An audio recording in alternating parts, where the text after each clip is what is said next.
Amen. Amen. Est-ce que nous sommes dans la joie de me recevoir ce soir? Pouvons-nous les manifester, s'il vous plaît, en acclamant.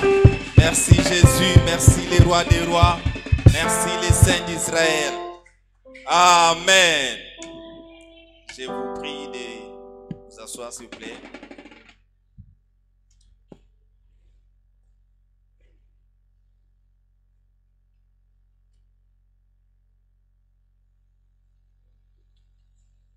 Amen. Amen. Je suis dans la joie de me tenir au devant de vous ce soir. C'est une joie immense. Que notre Dieu soit loué. Et je vais te dire une chose ce soir. Toi qui te retrouves enseigné ce soir, estime-toi heureux. Amen. Estime-toi heureux ce soir. Parce que tu es un bâtisseur. Amen. Un bâtisseur, c'est un guerrier. Un bâtisseur, c'est un combattant. Malgré la pluie, malgré les embouteillages, tu t'es retrouvé en ces lieux. Que mon Dieu te bénisse encore une fois. Est-ce que nous pouvons acclamer pour ce Dieu-là qui a permis à ce que tu puisses te retrouver en ces lieux? Merci Seigneur Jésus. Merci les saints d'Israël. Merci Jésus. Nous allons prier.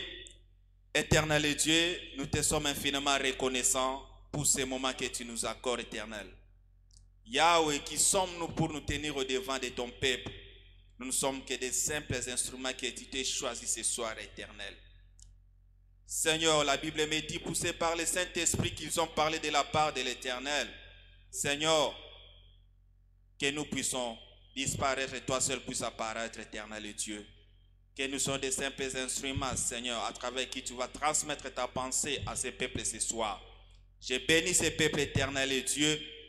Je bénis ces moments envers de l'autorité que tu me confères. Je m'en vais détruire tous les plans et projets du diable contre ces moments au nom puissant de Jésus-Christ. Éternel Dieu, loin de nous tout ce qui est des distractions, des voyages de pensée. Au nom puissant de Jésus, nous t'avons ainsi prié. Amen. Amen. Bien-aimés, comme je disais, ma joie est immense de me retrouver au devant de vous pour partager la parole de Dieu ce soir. Cette année qui commence, ou cette décennie qui va bientôt commencer, comme l'apôtre l'avait annoncé la fois passée, que c'est une décennie des bâtisseurs. Amen. C'est une décennie des bâtisseurs. Nous nous préparons pour bâtir sur tous les plans. Amen. C'est pourquoi j'aimerais partager avec vous quelque chose ce soir. Avant tout cela, nous allons prendre nos Bibles. Nous sommes dans 1 Samuel chapitre 17. Je vous prierai de m'excuser parce que ça sera une longue lecture. Mais nous allons essayer de scinder ça en partie. Nous sommes dans 1 Samuel chapitre 17 à partir du premier verset. C'est un vécu que nous connaissons parce que moi je n'aime pas parler de l'histoire, mais c'est un vécu. La Bible c'est du vécu. Amen. La Bible c'est du vécu. C'est qu'on a vécu. Amen. C'est la parole de Dieu, c'est la vérité, c'est la réalité. Nous sommes dans 1 Samuel chapitre 17. À partir du premier verset, nous lisons au nom de Jésus. Est-ce que nous pouvons nous tenir debout pour honorer la parole de Dieu juste pour les 5 premiers versets, s'il vous plaît? Merci beaucoup. Merci beaucoup, que le Seigneur vous bénisse. Nous lisons au nom de Jésus. Les Philistins réunirent leurs armées pour faire la guerre et ils se ressemblaient à Soko qui appartient à Juda. Ils campèrent entre Soko et Azeka à Éphèse d'Amen. Saoul et les hommes d'Israël se rassemblèrent aussi. Ils campèrent dans la vallée de Térébenthe et ils se mirent en ordre de bataille contre les Philistins. Les Philistins étaient vers la montagne d'un côté et Israël était vers la montagne de l'autre côté. La vallée les séparait. Un homme sortit alors du camp des Philistins et s'avança entre les deux armées. Il se nommait Goliath. Il était de Gath et il avait une taille de 6 coudées et un empas. Sur sa tête était un casque d'airain et il portait une cuirasse à écailles du poids de 5000 cycles d'airain. Nous pouvons nous asseoir et je vais continuer avec la lecture. Merci beaucoup. 6. Il avait aux jambes une armure d'airain et un javelot d'airain entre les épaules. Les bois de sa lance étaient comme en souple de tisserand et la lance pesait 600 cycles de fer. Celui qui portait son bouclier marchait devant lui. Les Philistins s'arrêta et s'adressa aux troupes d'Israël rangées en bataille. Il leur cria: pourquoi sortez-vous pour vous ranger en bataille? Ne suis-je pas les Philistins et n'êtes-vous pas les esclaves de Saoul? Choisissez un homme qui descende contre moi. S'il peut me battre et qu'il me tue, nous vous serons assujettis.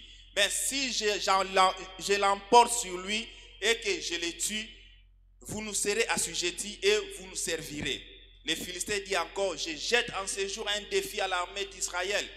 Donnez-moi un homme et nous battrons ensemble. Saül et tout Israël entendirent ces paroles du Philistin et il fut effrayé et saisi d'une grande crainte. Or, David était fils de cet Éphraïte de Bethléem de Juda, nommé Isaïe, qui avait 8 fils et qui du temps de Saoul était vieux et avancé en âge. Les 3 fils aînés d'Isaïe avaient suivi Saoul à la guerre. Le premier-né de ces 3 fils qui étaient partis pour la guerre s'appelait Eliab, le second Abinadab et le troisième Shama. David était le plus jeune et lorsque les 3 aînés eurent suivi Saül, David s'en alla de chez Saoul et rêvait à Bethléem pour faire paître les brebis de son père. Les Philistins s'avançaient matin et soir et il se présenta pendant 40 jours. Isaïe dit à David son fils: prends pour tes frères cet épha de grains rôtis et ces 10 pains et cours au camp vers tes frères. Porte aussi ces 10 fromages au chef de leur millier. Tu verras si tes frères se portent bien et tu m'en donneras les nouvelles sûres. Ils sont avec Saoul et tous les hommes d'Israël dans la vallée de Térébinthe, faisant la guerre aux Philistins. David leva du bon matin et laissa les brebis à un gardien, prit sa charge et partit comme Isaïe le lui avait ordonné. Lorsqu'il arriva au camp, l'armée était en marche pour se ranger en bataille et poussait des cris de guerre. Israël et les Philistins se formèrent en bataille, armée contre armée. David remit les objets qu'il portait entre les mains du gardien des bagages et courut vers le rang de l'armée. Aussitôt arrivé, il demanda à ses frères comment ils se portaient. Tandis qu'il parlait avec eux, voici les Philistins de Gath, nommé Goliath, s'avança entre les 2 armées, hors des rangs des Philistins. Il tint les mêmes discours que précédemment et David les entendit. À la vue de cet homme, tous ceux d'Israël s'enfuirent devant lui et furent saisis d'une grande crainte. Chacun disait: avez-vous vu s'avancer cet homme? C'est pour jeter à Israël un défi qu'il s'est avancé. Si quelqu'un les tue, le roi les comblera de richesses et lui donnera sa fille et il affranchira la maison de son père en Israël. Que l'Éternel bénisse sa parole. Amen. Bien-aimés, comme je disais au départ, que cette décennie est une décennie de bâtisseurs, comme papa l'avait dit, des guerriers, conformément au Jérémie chapitre 1 verset 10, qui nous a donné le pouvoir de détruire, d'enraciner, de planter et de bâtir. Mais il y a une chose. Vous savez, le diable est là et ne le sera pas la tâche facile de bâtir. Amen. Parce que là où Dieu nous place, c'est un territoire déjà occupé en avance. Amen. Quand Dieu a envoyé les enfants d'Israël, il dit que je vous donnerai les territoires, je vous donnerai les pays où coule le lait et le miel. Bien aimé, Canaan n'était pas vide. Amen. Canaan n'était pas vide. Canaan était déjà occupé. Mais Dieu nous envoie dans un terrain, il nous donne un terrain qui est déjà occupé. Amen. Quand Dieu promet, quand Dieu parle, il t'a déjà doté de cette capacité-là. Amen. Et il a dit, Il faut les chasser de ces territoires-là et vous allez les occuper. Et c'est ça. Mais il y a une arme que le diable utilise pour nous détruire, pour nous déstabiliser. Amen. C'est l'arme la plus puissante que le diable utilise, que beaucoup de gens ignorent. Le diable crée en nous ce qu'on appelle la peur. Amen. Le diable met en nous ce qu'on appelle la peur. C'est pourquoi mon petit message de ce soir sera intitulé « La peur précède l'échec ». Amen. Aidez-moi à dire à ton voisin, la peur précède l'échec. Dis-lui encore s'il vous plaît, la peur précède l'échec. La peur précède l'échec. Bien-aimé, ici quand je parle de la peur c'est un contexte où c'est un mot qui englobe, qui a beaucoup de sens. Amen. Qui a beaucoup de sens, qui signifie beaucoup de choses. Alléluia. C'est un mot qui définit beaucoup de choses. Par définition, nous avons tenté de définir, c'est l'état. C'est l'état de l'âme plus ou moins troublé par la vie de quelque chose ou l'écoute de quelque chose. Amen. Tu as vu quelque chose qui t'a affecté et tu as eu peur. Tu as écouté quelque chose qui t'a affecté et ça a créé la peur en toi. Sans que ces choses-là aient des effets sur toi. Amen. Sans que cette chose-là ait des effets sur toi. Par le fait que tu as entendu, par le fait que tu as écouté et ça t'a affecté, ça a affecté ton âme. Comme nous le savions tous, l'âme est le siège des sentiments et des émotions. Donc la peur fait partie des émotions. Amen. La peur fait partie des sentiments. Ça siège au niveau de notre âme. Alors la peur vient suite au vu de quelque chose, suite à l'écoute de quelque chose, quelques paroles et qui t'affectent, ça crée la peur en toi. Et c'est ça l'arme la plus puissante que nous chrétiens nous ignorons. Et comment est-ce que se manifeste la peur? Comment est-ce que se manifeste la peur? Quand je parle de la peur a plusieurs formes. Amen. La peur a plusieurs formes. Entre autres, parmi ces formes de la peur, nous avons la crainte. Amen. La crainte, la peur de quelque chose qu'on ne voit pas. Mais on a peur, c'est ce qu'on appelle la crainte. Le diable met en nous la crainte. Amen. Deuxième forme de la peur, c'est l'anxiété. Alléluia. Deuxième forme de la peur, c'est l'anxiété. Troisième forme, c'est les complexes. Ça va vous étonner que je puisse classer les complexes dans les rangs de peur. Complexe de supériorité ou complexe d'infériorité. Amen.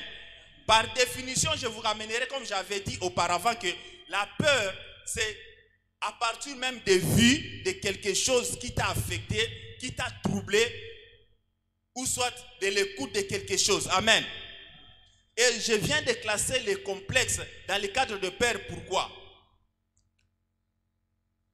Les complexes de supériorité ou d'infériorité, c'est de supériorité d'abord, c'est le fait d'avoir peur que quelqu'un puisse te dépasser. Amen. C'est ça le complexe de supériorité. Tu te sens supérieur aux autres. Donc tu as peur que les autres te dépassent. Amen. Tu es complexé, tu as peur que les autres te dépassent. Alors ça crée en toi un certain comportement. Amen. Ça crée en toi un certain comportement pour te défendre, pour te faire valoir. Amen. Tu verras quelqu'un, il n'est pas ce qu'il donne comme l'impression, mais il veut l'être. Amen. Deuxième sens, complexe d'infériorité. Il y a des gens qui se retrouvent dans un milieu, ils se sentent inférieurs. Amen. Il se sent inférieur. Il se retrouve dans un milieu, par exemple, où il n'est pas habitué, dans un milieu inhabituel, il se sent inférieur. Il n'arrive pas à s'exprimer. Il n'arrive pas à être lui. Amen. Je pense que quand je parle qu'il n'arrive pas à être lui, il n'arrive pas à s'exprimer, son vrai lui. Amen. Il n'est pas à l'aise. Alors il meurt de ces complexes-là. Donc c'est pourquoi je cadre ça dans le cadre de la peur. Il n'est pas à l'aise son âme est troublée par ce qu'il voit. Il voit que dans le milieu où je me trouve, en tout cas, personne, je ne peux m'égaler à personne. Tout le monde est au-dessus de moi. Alors, ça crée à lui. Ce n'est pas l'humilité, bien aimé, c'est un complexe. Les gens croient peut-être qu'il est humble. Non, c'est un complexe. Amen. Comme papa avait dit la fois passée, il a dit que la pauvreté, on reconnaît un homme humble. Quand un homme est humble, c'est par là la pauvreté, ce n'est pas la vraie humilité. Amen. C'est parfois les complexes d'humilité, là, les complexes d'infériorité. Autre sens, vous avez dit la dépression. La peur que quelque chose puisse t'arriver. Tu t'es dépressé, tu es hors de toi-même. Alléluia. La dépression. La peur que quelque chose t'arrive. Et en réalité, cette chose-là n'était pas encore arrivée. Mais toi, tu as déjà peur de cela en avance. Et tu es dépressé, tu as perdu la morale. Amen. Et la chose, autre chose, la plus importante que j'aimerais nous partager avec nous ce soir, autre chose c'est quoi? C'est la complaisance. Alléluia. Là, c'est notre spécialité, nous les chrétiens. Amen. C'est notre spécialité à nous les chrétiens. La complaisance. Nous sommes les champions en complaisance, nous les chrétiens. Nous croyons que dire non, c'est un péché. Alléluia. Nous croyons dire non, répondre à quelqu'un non, c'est un péché. Et nous croyons que dire oui, c'est bien. C'est-à-dire quoi? Chercher à faire plaire l'autre au détriment de toi-même. Vous savez que c'est un péché. Alléluia. Chercher à plaire l'autre au détriment de toi-même. Je vais m'expliquer. Parce que quand je dis, vous savez que c'est un péché, personne ne m'a répondu. Par exemple, je suis avec mon frère Donat. Il me demande le téléphone. Il dit, évangéliste, je peux avoir ce téléphone. Alléluia. Bien aimé, je ne suis pas disposé à lui... Je ne suis pas disposé à lui remettre le téléphone. Mais par la peur de dire non, parce qu'il me verra pour un mauvais, je lui donne. Mais entre-temps, je suis resté en train de murmurer. Je me suis fait comprendre. Amen. On est ensemble. Je lui ai remis le téléphone. Il m'a demandé. J'avais besoin de mon téléphone. Je n'ai que ça comme téléphone, ça me sert. Mais je ne suis pas disposé pour le moment de lui donner le téléphone. Mais si je disais non à mon frère, je crains que cela puisse l'affecter. Je crains de le décevoir. Mais je lui donne malgré moi. Mais attends, je vais te dire une chose. Ce n'est pas seulement moi qui ai péché, mais je lui ai fait aussi pécher. Amen. Parce qu'il m'a fait pécher. C'est ce qui fait... Merci beaucoup, papa. Et c'est ce qui fait notre vie pour nous les chrétiens. Alléluia. C'est ça, nous les chrétiens. Nous ne savons pas dire non quand il faut dire non. Même s'il faut dire non, nous disons toujours oui pour plaire aux autres. Et entre-temps, nous péchons et nous faisons pécher l'autre aussi. Amen. C'est pourquoi nous l'avions classé dans le cadre de la peur. Amen. J'étais là, je voulais maintenant expliquer quelques termes par rapport à notre sujet de ce soir pour que nous puissions entrer dans les bains. Amen. Maintenant, revenons au texte que nous avions lu. Nous avons dit notre sujet, c'est la peur précède l'échec. Amen. Nous connaissons tous cette histoire ici que nous venons de lire. Nous connaissons cette histoire. C'est l'histoire des enfants d'Israël et les Philistins. L'histoire des chevronniers dans le combat spirituel qui est David. Amen. Ce n'est pas inconnu de tous, c'est connu de tous, nous les connaissons, comment les choses se sont passées. Bien aimé, les enfants d'Israël étaient devant un problème sérieux. Ils étaient devant les Philistins. La Bible dit qu'ils se rangeaient en bataille en deux camps. Et chaque jour, le matin, ils venaient, ils s'arrangent. Mais ce qui est bizarre, ils ne se battaient pas. Il n'y avait pas la guerre. Il y avait seulement des grimaces, des cris de guerre. Alléluia. Il y avait des cris de guerre. De l'autre côté, il y avait les Philistins. De l'autre côté, d'un côté, il y avait les Philistins. De l'autre côté, il y avait des Israéliens. Mais dans le côté, aux côtés des Philistins, ils avaient leur plus fort, leur homme fort, qui était Goliath. Alléluia. Qui était Goliath? La Bible nous décrit comment est-ce qu'était Goliath. La Bible dit qu'il était long de taille, donc c'est sûr qu'il était plus grand que tous les autres là. Alors on le présentait comme leur géant. Amen. On le présentait comme l'homme fort. Alors Goliath venait comme d'habitude, venait lancer un défi au peuple d'Israël. Alléluia. Il venait chaque matin, il vient lancer les défis. Il insulte le peuple d'Israël, il se moque d'eux.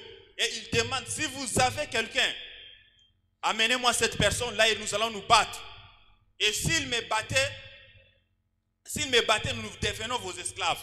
Mais si je les battais, vous demeurez nos esclaves. Bien aimé, Goliath, la Bible nous dit, Goliath faisait cela chaque jour, matin, midi, soir. Chaque jour, matin, midi, soir, pendant 40 jours. Alléluia. Pendant 40 jours, c'était la même chose. Pendant 40 jours, c'était la même chose. Bien aimé, qu'est-ce qui te dérange dans la vie? Et quelque chose qui est devenu chronique. Alléluia. Qu'est-ce qui te résiste dans la vie? Qui se tient contre toi pour te troubler chaque jour, chaque période? Quand la Bible nous parle de chaque jour, cela signifie le temps, la période. Quelle est cette maladie-là qui se tient devant toi? À tout moment qui vient te troubler. Tu perds la paix à cause de cela. Quelle est cette chose-là qui te résiste? Quelle est cette situation-là qui te dérange? Qui est devenue une habitude? Et qui est devenue toute une vie pour toi? Alléluia. Goliath, la Bible nous dit, Goliath se tenait chaque matin, il vient, il intimide. Et jusqu'au soir, il n'y avait personne. Et jusqu'à tel point que, quand il se lève, les enfants d'Israël savent qu'il est venu pour lancer un défi. Et non pas pour les tuer, non pas pour les abattre, mais pour lancer les défis. Et la Bible nous dit, il fuyait. Amen. Il fuyait. La peur. La Bible dit, quand ils attendaient cela, alléluia. La Bible dit, quand ils écoutaient ce que disait Goliath, ça créait en eux la crainte. C'est pourquoi, aux définitions, nous avons défini que la peur, c'est les sentiments, c'est l'âme, c'est quand l'âme est troublée par rapport à ce qu'on écoute ou par rapport à ce qu'on voit. Il voyait en face d'eux un géant. Alléluia. Il voyait en face d'eux un géant qui se tenait. Et ils écoutaient. Et ce que Goliath disait les affectait. Amen. C'est pourquoi la Bible nous dit la foi vient de ce qu'on entend. Alléluia. Mais heureusement pour nous, ce qu'on entend, c'est la parole de Dieu. Ce n'est pas la parole du diable. Ce n'est pas la parole de ces géants-là. Ce n'est pas la parole des médecins qui t'ont dit, qui vont affecter en toi. C'est la parole de Dieu. Alléluia. C'est la parole de Dieu qui crée la foi en nous. Mais les enfants d'Israël n'avaient pas compris cela. Ils croyaient à cette parole-là. Ils croyaient à tout ce que disait Goliath. Amen. Alors il venait. Mais il y eut une fois un jeune homme. La Bible les détaille comment il était beau. Son père l'a appelé pour l'envoyer au front, là où étaient ses frères, pour aller amener à manger. Mais ces jours-là n'étaient pas comme tous les jours. Alléluia. Ces jours-là n'étaient pas comme tous les jours. Bien-aimé, ce soir, je te dis, laisse le diable t'intimider. Laisse le diable faire de toi tout ce que tu veux. Mais ce soir, c'est un soir pas comme tous les soirs. Alléluia. C'est un soir différent. C'est un jour différent où tu entendras d'une autre manière. Alléluia. Où tu entendras d'une autre manière. Goliath avait l'habitude de sortir. Il venait. Il parlait. Et ça intimidait tout le monde. Il fuyait. Mais je sais une chose. La Bible nous dit, si nous lisons verset 7, la Bible nous dit, voyez ce que les enfants d'Israël, c'est pourquoi quand on a peur, on perd le contrôle. Alléluia. On ne sait plus se contrôler, on ne sait plus voir son adversaire, on ne peut plus voir les côtés faibles de son adversaire. Quand la maladie te terrasse, quand la pauvreté te terrasse, regarde, cherche les côtés faibles. Les côtés faibles. C'est quoi les côtés faibles? Comment mettre par terre la pauvreté? Comment mettre par terre cette maladie? Comment mettre par terre la stérilité? Comment mettre par terre les célibats? Mais non, nous nous focalisons sur cette situation-là qui nous trouble. Bien aimé, la Bible nous dit, Goliath, malgré sa taille, malgré son armure, mais ce n'est pas lui qui portait son bouclier. Alléluia. Est-ce que tu as déjà lu cela? Au verset 7, la Bible dit, ce n'est pas lui qui portait son bouclier. Or, dans la guerre, si tu ne portes pas ton bouclier, comment est-ce que tu te défendras quand une lance viendra vers toi? C'est une autre personne qui portait son bouclier. Alléluia. C'est une autre personne. Et je m'imagine, comme il était le plus géant, donc la personne qui portait son bouclier était plus petit que lui. Amen. Vous ne trouvez pas que c'était le point faible de Goliath? Alléluia. Vous ne trouvez pas que c'était le point faible de Goliath? Comment moi je me bats avec toi? Mais or, le bouclier permet de te protéger contre les flèches, contre la lance. Mais toi, tu n'avais pas en toi ton bouclier. Alléluia. Et c'est ce que beaucoup de chrétiens ignorent. Et qu'est-ce que la Bible nous dit par rapport au bouclier? Qu'est-ce que représente le bouclier dans les combats spirituels? Les lecteurs de la Bible. Éphésiens. Qu'est-ce que la Bible nous dit par rapport au bouclier? Notre bouclier à nous, c'est quoi? Ayant vous le bouclier de la foi. Amen. C'est la foi qui est notre bouclier. Quand les flèches arrivent, ils trouvent la foi en toi. Et Kodenda. Alléluia. Alléluia. Quand le diable te donne les coups, il trouve la foi en toi. Et Kodenda. Ça ne va pas t'atteindre parce que tu as en toi les boucliers. Amen. Et en vous les armes spirituelles, les boucliers, la foi. Perds tout dans ta vie spirituelle. Manque tout dans ta vie spirituelle. Mais ne perds pas la foi. Amen. Ne perds pas la foi, quelle que soit la situation. Quelle que soit la situation dans laquelle tu te retrouves, ne perds pas la foi. Car c'est la foi qui te permettra de te défendre contre les flèches enflammées de l'ennemi Satan. Quand il te lance les flèches, il trouve la foi en toi. Ça bondit et ça tombe. Alléluia. Ça bondit et ça tombe. Ça ne t'éteindra jamais parce que tu as la foi. Mais curieusement, Goliath n'avait pas son bouclier à lui. C'est une autre personne qui tenait son bouclier. Est-ce que vous croyez vraiment pendant la guerre, si les flèches viennent à la direction de ce monsieur-là qui tenait le bouclier, il va se laisser comme ça que les flèches l'entrent, ou bien il va protéger Goliath? Étant qu'humain, il va d'abord se protéger. Alléluia. C'est ça.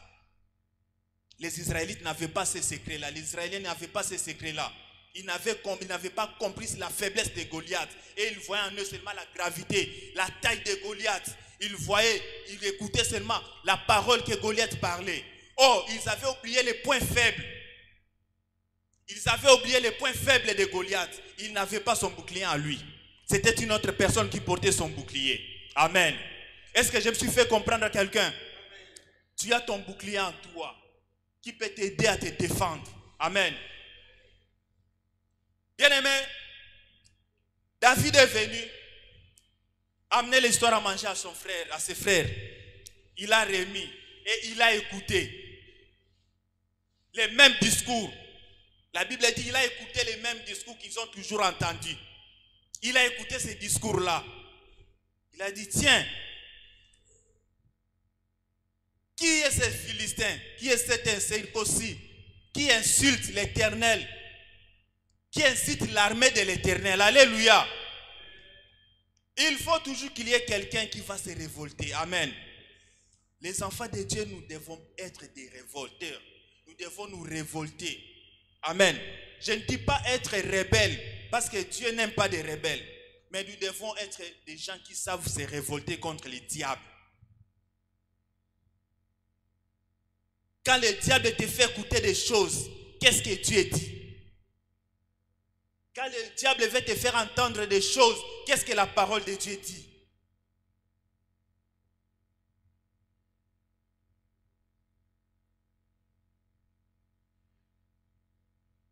Alléluia. Les Philistins s'avancent, il fait son discours et David l'a écouté. Et David convaincu, il pose la question, qui est ce Philistin? Qu'est-ce qu'il veut? Et autre chose en descendant, il a dit, qu'est-ce qu'on donnera à celui qui abattra ces Philistins? Dans la vie, il n'y a rien pour rien, il y a toujours eu intérêt. Même Dieu lui-même. Même Dieu lui-même. C'est un Dieu d'intérêt. David a dit oui. Je vais m'engager, je vais risquer ma vie. Mais qu'est-ce que j'aurai au retour? Dieu nous a créés. L'intérêt de Dieu pour nous, c'est de l'adorer. Alléluia. Notre Dieu aime l'adoration. Si le diable nous combat, parce qu'il avait la dispute entre Dieu et Lucifer, c'est à cause de l'adoration. Notre Dieu aime l'adoration. Et quand on adore Dieu, il se sent qu'il est Dieu. Amen. Quand on adore Dieu, il se sent qu'il est Dieu. Il se voit dans sa place. Et ça crée la jalousie dans le camp du diable. Ça crée la jalousie dans le camp du diable. Et c'est ça, David a dit, qu'est-ce qu'on aura donné à celui qui abattra ces Philistins? Par là, je voulais vous dire, bien-aimés, sache-le que le jour où tu prendras la décision de t'élever pour faire tomber cette maladie-là qui tue de génération dans ta famille, on te dira quand cette maladie a commencé, tu n'étais pas encore né. Alléluia. Donc tu n'es rien par rapport à cette maladie. Quand ce système-là de famille, le jour où tu prendras conscience de résister contre le système de ta famille, il y aura les gens qui te diront non, l'enfant, reste. Laisse ce que tu veux faire là, ça ne date pas d'aujourd'hui. Chez nous, c'est toujours comme ça. Chez nous, c'est toujours comme ça. Il y aura des gens qui vont te décourager. Bien-aimé, David, quand il s'est levé, il cherchait à se renseigner par rapport à Goliath. C'était ses propres frères qui ont cherché à le faire taire. Et non seulement cela, même Saoul, celui qui cherchait quelqu'un pour se lever contre Goliath, est venu pour décourager David. Alléluia. Est venu pour décourager David.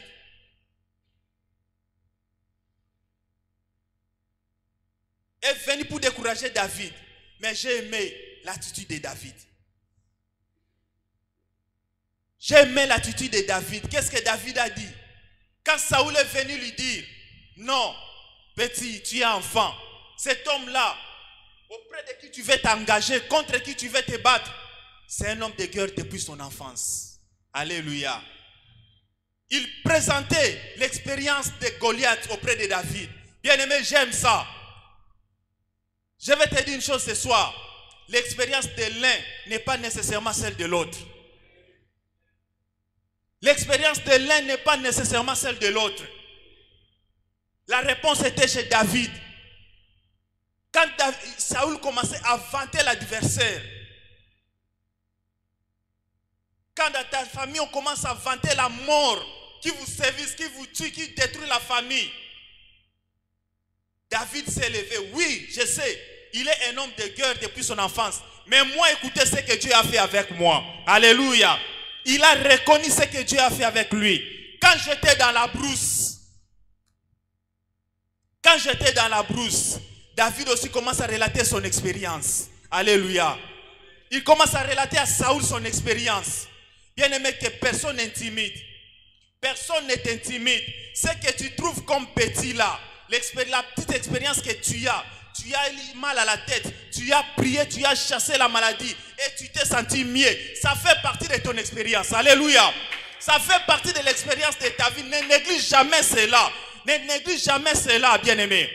N'attends pas les grandes choses pour témoigner, pour comprendre que tu as la puissance en toi. Non. Alléluia.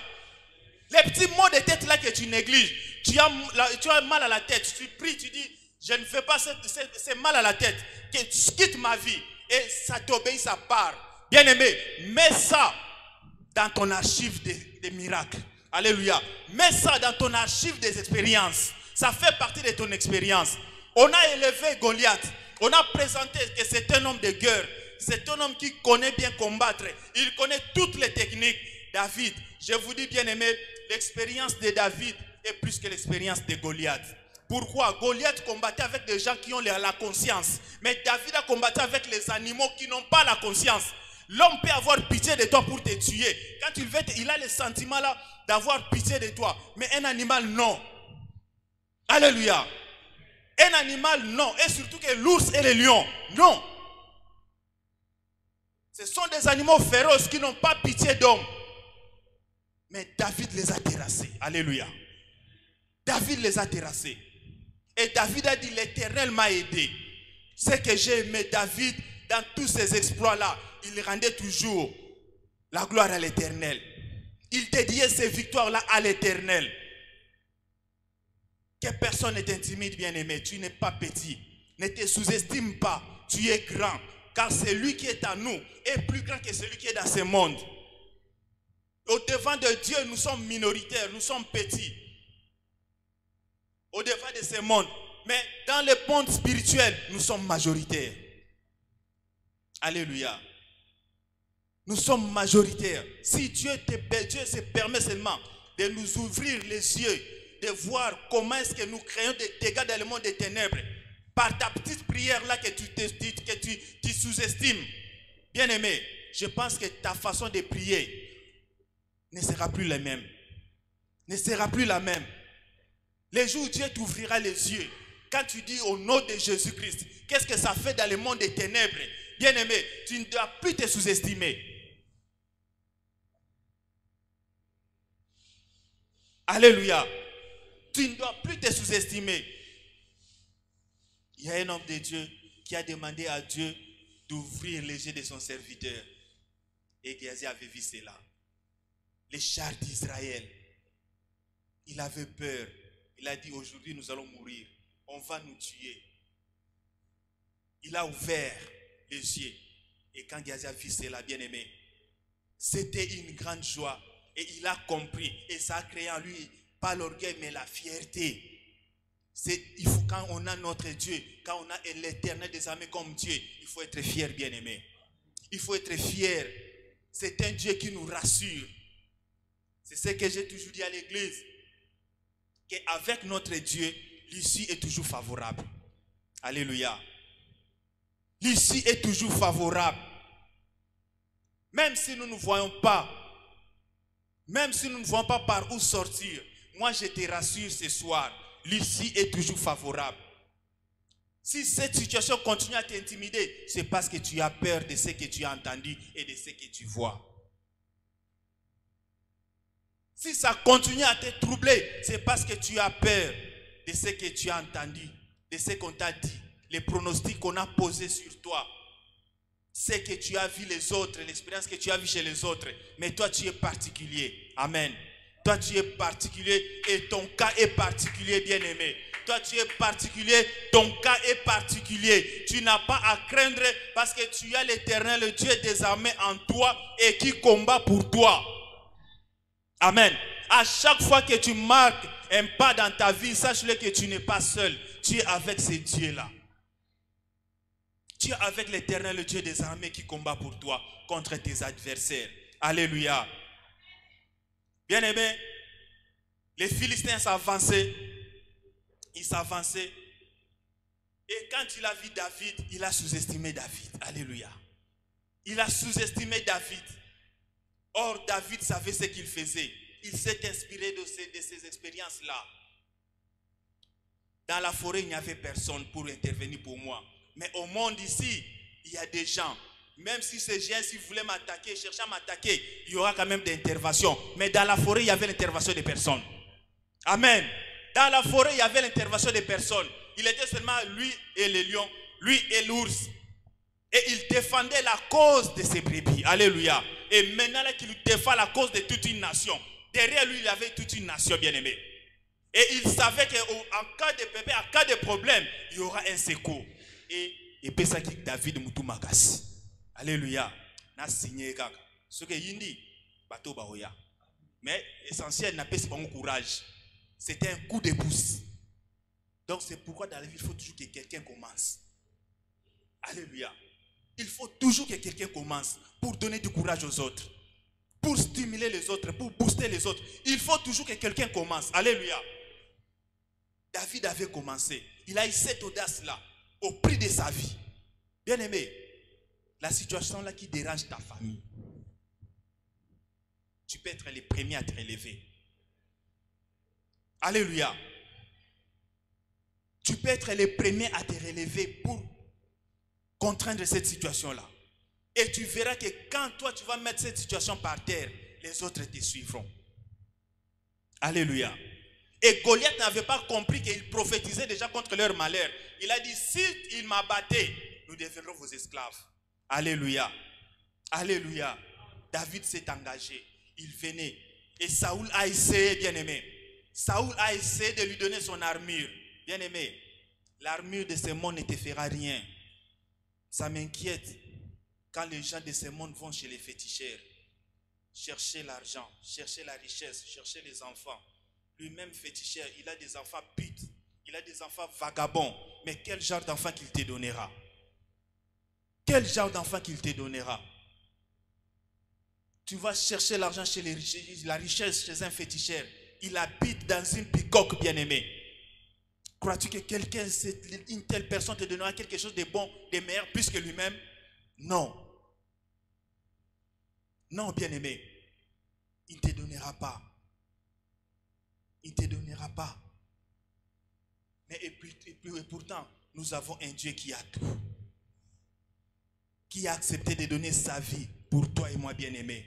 Si quelqu'un a donné sa vie pour toi, qu'est-ce qui lui manquerait de te donner tout ce que tu lui demandes? Parce qu'il n'y a pas de ce qui est meilleur, ce qui est précieux que la vie. Mais il a accepté d'abandonner son trône.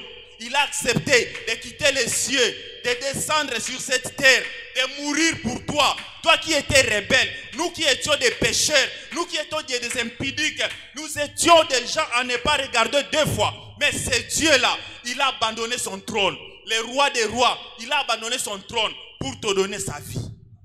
Qu'est-ce qui lui empêcherait de te donner tout ce que tu cherches? Ayons à nous notre bouclier. C'est parce que nous avons mis notre bouclier à côté. Amen. Et les flèches de l'ennemi nous atteignent. La parole, la voix du diable, quand tu le parles, ça nous atteint. Parce que nous n'avons pas gardé notre bouclier. Bien-aimé, je te demande ce soir de récupérer ton bouclier. Récupère ton bouclier, bien-aimé, ce soir. Si tu avais mis ça de côté, récupère cela. Car l'adversaire au devant de qui tu es, il n'a pas son bouclier. C'est une autre personne qui tient son bouclier. L'arme que tu vas lancer contre lui, ça lui atteindra. Ça lui atteindra, bien-aimé. Il suffit que tu comprennes son point faible. C'est quoi les points faibles? Et tu vises avec précision. Mais entre-temps, aie ton bouclier. Quand Goliath a vu David, il a cherché à l'intimider. Tu viens devant moi avec les bâtons. Est-ce que suis-je un chien? Alléluia. Viens vers moi. Je donnerai ta chair aux oiseaux du ciel et aux animaux de la forêt. Bien-aimé, David avait son bouclier. Oui, toi tu viens devant moi avec une lance, mais je viens contre toi avec au nom de l'Éternel, Dieu des armées. Bien-aimé, est-ce que nous pouvons acclamer? Est-ce que nous pouvons acclamer, bien-aimé? David avait son bouclier. David avait son bouclier. Il a utilisé son bouclier contre ces paroles-là, contre ces intimidations. Il n'a pas voulu que ça puisse l'atteindre. Alléluia. Il avait la parole. Moi, je viens contre toi. J'avance contre toi au nom de l'Éternel. Amen. Goliath n'a jamais entendu ces répliques-là. Depuis qu'il a commencé la guerre, depuis son enfance, il n'a jamais entendu ces répliques-là. Il n'a jamais entendu cela. Mais il était étonné d'entendre cela à quelqu'un qu'il minimisait, à un plus petit, qu'il n'a jamais vu, qui n'a jamais eu de l'expérience sur la guerre. Mais il a entendu ces paroles-là. Bien-aimé, est-ce que tu comprends comment était l'attitude de Goliath? Yo tata mukolo, au moins moi mukio so intimidé, moi mukia zongi c'est lui, rien au sangelote. Il faut faire attention. Amen. Quand un enfant résiste à une adulte, il faut aller malam. il a quelque part où il s'éteint. Il se tient quelque part. Et Goliath, c'était le cas. Goliath, c'était le cas. Et quand Goliath venait, la Bible nous dit, David a couru, amen, vers les torrents, les lieux des ressources. Il a couru vers les torrents, les lieux des ressources, là où nous nous ressourçons. Il a couru dans la parole de Dieu. Il a couru vers Dieu, au lieu de repos. Il est allé se ressourcer, bien-aimé. Il est allé se ressourcer. Qu'est-ce que la Bible nous dit? Il a ramassé 5 pierres. Alléluia. C'était quel genre de pierre? Ce n'était pas n'importe quelle pierre. C'était des pierres polies. Amen. Qui n'est pas faute, qui n'est pas donné la forme par l'homme, mais créée par Dieu. Alléluia. La Bible nous dit que c'était des pierres polies. Il a pris 5 pierres. Alléluia. Les mystères des 5 pierres que David avait choisi, que David avait ramassé. Alléluia. David avait ramassé 5 pierres. Quels sont les mystères de ces 5 pierres-là? La Bible dit qu'il a pris son bâton. Il a pris son gibecière. Il a pris les 5 pierres. Les bâtons. La parole de Dieu qui nous permet de nous ramener sur la voie. Alléluia. Les gibecières, c'est le cœur. Les gibecières nous servent à garder. À un chasseur, après avoir tué, il garde ses gibiers. Alléluia. C'est le cœur de l'homme. David avait pris les 5 pierres. Il a mis ça dans son gibecière. La Bible, chaque fois, Dieu nous dit, garde ces paroles dans ton cœur. Alléluia. Garde mes instructions dans ton cœur. David a pris les 5 pierres. Qui représentaient les 5 pierres? Les 5 pierres. Les 5 pierres représentaient le nom de Jésus, la première pierre. Amen. Le nom de Jésus. Au nom de Jésus, tout genou fléchira. Au nom de Jésus, nous avons la victoire. Amen. Alléluia. Vous imposerons les mains aux malades et ils seront guéris. Au nom de Jésus-Christ. C'était la première pierre que David avait pris. Bien aimé, il a pris toutes ces 5 pierres. Il a mis, comme je disais, la première pierre, le nom de Jésus. La deuxième pierre, c'est la parole de Dieu. Alléluia. La deuxième pierre, c'était la parole de Dieu. Lors des tentations de Jésus sur la montagne, quand le diable l'avait amené sur la montagne pour le tenter, il s'était défendu avec la parole. Il est écrit. Jésus a répondu, Dieu a répondu au diable. Il est écrit, bien aimé, si Jésus lui-même, Dieu, a combattu avec la parole, à combien plus forte raison nous? C'est pourquoi, bien aimé, que ce livre de la loi ne s'éloigne point de ta bouche. Médite-les jour et nuit pour que tu saches agir fidèlement. Alléluia. La parole de Dieu, c'est une arme très puissante contre les diables. Et c'est ce que nous avons abandonné. Nous n'avons plus la vie de méditation. Bien aimé, le diable connaît la parole. Il contredit la parole à ton ignorance. Si tu es ignorant, il va te faire gober des choses. C'est pourquoi aujourd'hui vous voyez ces mouvements-là. Les gens qui sont en train d'interpréter la parole, c'est parce que les peuples de Dieu ont abandonné l'habitude de lire la parole de Dieu. Ils se contentent de ce qu'ils écoutent. Alléluia. Or, les disciples de Bérée, quelle était l'habitude des disciples de Bérée?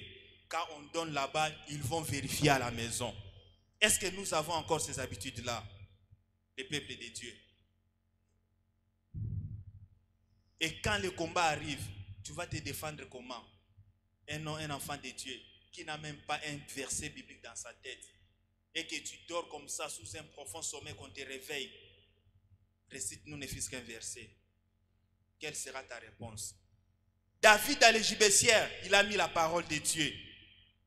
Troisième arme, sur la croix tout est accompli. Amen. Sur la croix, tout est accompli. Nous avons la victoire par la croix. À partir de la croix de Jésus, nous avons la victoire. Quatrième, le sang de Jésus. Nous l'avions vaincu à cause de nos paroles. À cause de la parole et du sang de Jésus-Christ. Et la cinquième pierre, c'est le Saint-Esprit.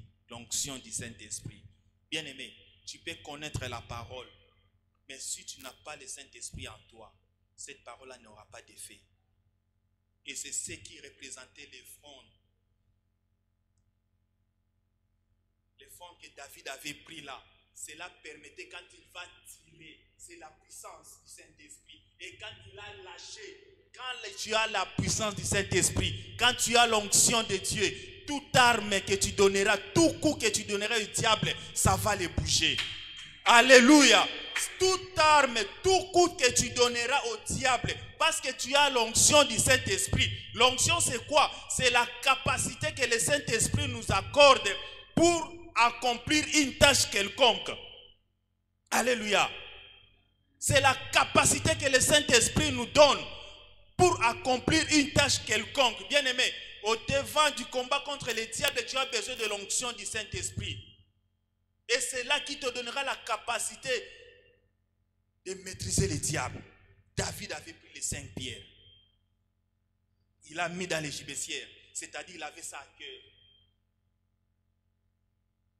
Et il a commencé à avancer vers son adversaire. Il a enlevé la peur, bien-aimé. Si les enfants d'Israël avaient traîné dans cette situation, c'est parce qu'il n'y avait personne qui pouvait se libérer de la peur et affronter Goliath. Ils avaient oublié qu'ils avaient un Dieu puissant, un Dieu capable. Ils avaient de l'expérience de tout ce que Dieu a fait pour eux. Mais ils avaient la peur à cause de ce qu'ils attendaient. Mais David a vaincu la peur. Il est allé affronter Goliath. Bien aimé, la Bible nous dit, il n'a pas utilisé toutes les 5 pierres. Alléluia. Il n'a pas utilisé toutes les 5 pierres, mais il n'a utilisé qu'une seule. Il a pris, il a mis sur le front. Il a lancé, bien aimé. D'un seul coup, le géant Goliath était par terre. Est-ce que nous pouvons acclamer pour les rois des rois? D'un seul coup, Goliath était par terre. D'un seul coup, son adversaire était par terre. Un adversaire expérimenté, un adversaire né dans la guerre, mais il était par terre d'un seul coup, bien aimé. Il était par terre. Pourquoi? Parce qu'il avait Dieu qui l'accompagnait. Et il a dit à Goliath, oui, aujourd'hui, tu verras comment mon Dieu me donnera la victoire sur toi. Il a dédié le combat à Dieu. Bien aimé, ne te bats pas seul quand tu combats.